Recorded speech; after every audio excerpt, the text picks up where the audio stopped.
What is up, everyone? My name is Brandon, guys, and this is Learning Handily. Hey, listen, up until this point, the channel's kind of been about me being somewhat of a professional homeowner and learning how to do random shit that I've never done before, never had a reason to, and so I kind of worked my way through it. So I had an idea, kind of along the lines of learning, of doing what I'm doing now, doing a little car blog. I had a friend ask me what this about is about I'm a liberty-minded individual, like so many others out there. And I'm very vocal about my liberty-minded nature, and so I had a friend ask me what I thought about felons, convicted felons, being able to own firearms, and if I thought that a convicted felon should be able to own a firearm. And this is something I've thought a lot about, and I've come up with an answer.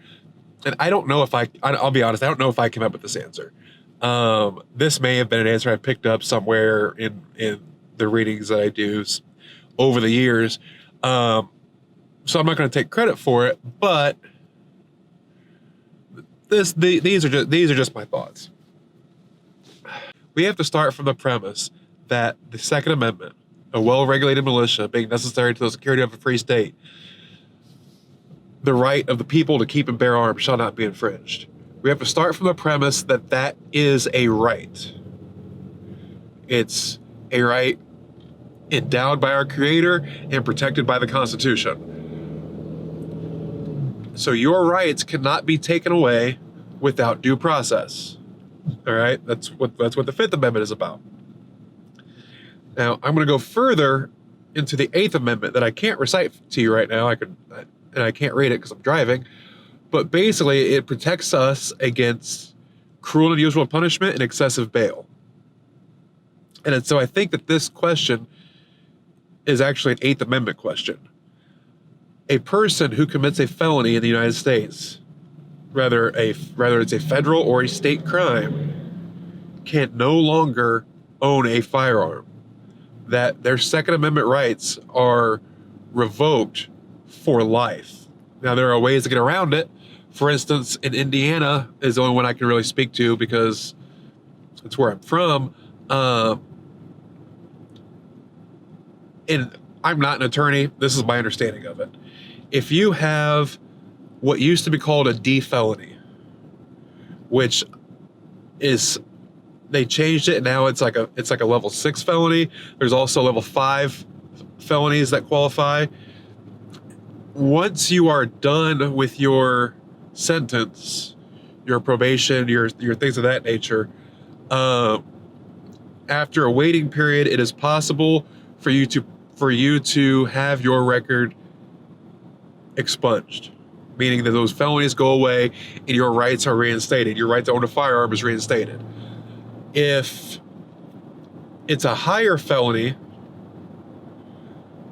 then you have to petition the court, and both the judge and the prosecutor have to agree to even have the hearing. Then you have the hearing to decide whether or not your rights will be reinstated, and your record will be expunged. A guy named Guy Relford, the gun guy there in Indianapolis, has a radio show on WIBC on Saturdays, which is a local radio station there in Indianapolis. And he's an attorney. He takes a lot of these cases. He talks about a lot of these cases. Some of this information I'm just regurgitating that I've gotten from him. Again, I'm not an attorney, so this isn't legal advice, but for the purpose of the conversation, it's correct. So there are avenues to go. Now, if you have a higher class of felony, they can tell you to pound sand, and you're just not getting it. Now, my thought is, when you're convicted of a crime, you go through due process, they sentence you for that crime.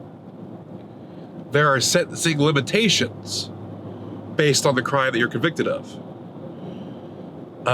Time limitations, the amount of money you could be fined, things of that nature. So I believe that taking someone's rights for a lifetime constitutes a life sentence.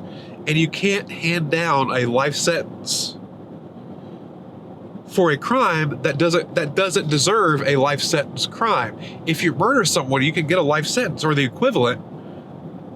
You know, you can get 40, 50 years for murdering someone.